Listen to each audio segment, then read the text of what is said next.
मुजफ्फरनगर में विगत 3 दिनों से जानसर रोड स्थित शेरनगर गांव में सिद्धपीठ मंदिर में उत्पन्न हुए विवाद के बीच आज हिंदू संघर्ष समिति से जुड़े संगठनों के साथ भारतीय जनता पार्टी के नेता गौरव स्वरूप स्वयं शेरनगर गांव स्थित मंदिर पर पहुंचे एवं इस तरह की निंदनीय घटना को लेकर खेद व्यक्त किया। मंदिर में उपस्थित सभी हिंदू संगठनों के प्रतिनिधियों और मंदिर के पुजारी सहित गांव वासियों के बीच गौरव स्वरूप ने कहा कि मंदिर से संबंधित इस विवाद का उन्हें किसी भी प्रकार की जानकारी नहीं थी। यदि किसी को गलतफहमी हुई है तो उसके लिए वह खेद व्यक्त करते हैं। इसी के साथ मौके पर ही गौरव स्वरूप ने जिले के पुलिस कप्तान से फोन पर बात कर ग्रामीणों को दोषियों के खिलाफ कड़ी कार्रवाई करने का आश्वासन दिया। मंदिर में हिंदू संघर्ष समिति के संयोजक नरेंद्र कुमार ने भी मंदिर के महंत को आश्वासन दिया। हिंदू संघर्ष समिति से जुड़े सभी संगठन महंत जी के साथ है, उन्हें किसी भी प्रकार की घबराने की आवश्यकता नहीं है। साथ ही हिंदू संघर्ष समिति के संयोजक नरेंद्र पवार ने भारतीय जनता पार्टी के नेता गौरव स्वरूप की प्रशंसा की। उन्होंने कहा कि गौरव स्वरूप ने हिंदू संगठनों की भावनाओं को समझा। सबसे पहले तो मैं आप सबको भाई धन्यवाद देता हूँ कि आपने समझा कि पहले आप मेरे से बात करी है। मुझे तो इस चीज का कोई ज्ञान ही नहीं था, मुझे मेरे उसमें नॉलेज में नहीं था कि ऐसी कोई घटना मेरे आवाज पे हुई, क्योंकि मैं 2 दिन से बीमार था, मैं गया ही नहीं, मैं बाहर ही नहीं निकला। जो भी हुआ उसके लिए मैंने एकदम तुरंत जब आप लोग मेरे पास आए, मेरे से कहा, मैं एकदम आपके बीच में आया और मैं आपको ये अपनी ओर से आश्वस्त करता हूँ, अभी नहीं भविष्य में भी मैं हमेशा आप लोगों के साथ रहूंगा, आपके बीच में जो भी कार्य हो सकता हो आपके लिए, आपके संघर्ष समिति के लिए,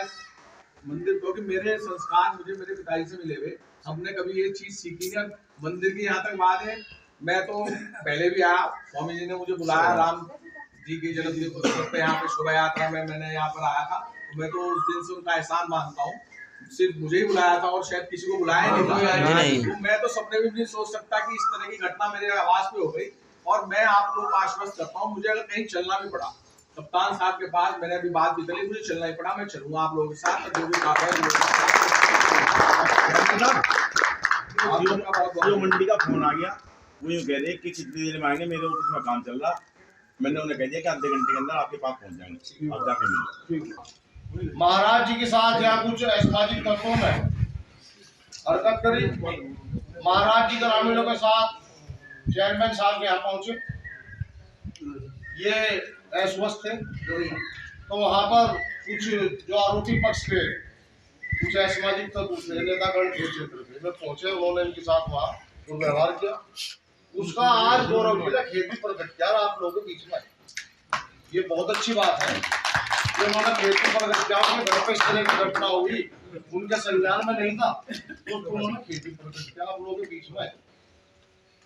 और हम तो चेयरमैन साहब को एक ही बात कहना चाह रहे हैं, जैसे आपने हिंदू समाज का, हिंदू संगठनों का मान रखा और खेत भी प्रकट किया, अगर ये प्रशासन से भी नहीं होने का काम, तो यहाँ ऐसे संगठन के लोग बैठे, इन जिहादियों का इलाज 1 मिनट में करता है। आपको मैं एक बात और बता दूं, ये बात मैंने भाग्यान जी को भी कहीं पर कही, कपिल देव जी को भी कहीं पर कही, जब भी मेरा मौका लगा, कि ये जो हिंदू संगठन कार्य कर रहे हैं ना, इसका राजनीतिक बेनिफिट जो मिले वो आपको मिले। ये बात आपके दिमाग में होनी चाहिए, हिंदू संगठन जो कार्य कर रहे हैं, हिंदू समाज के लिए जो कर रहे हैं,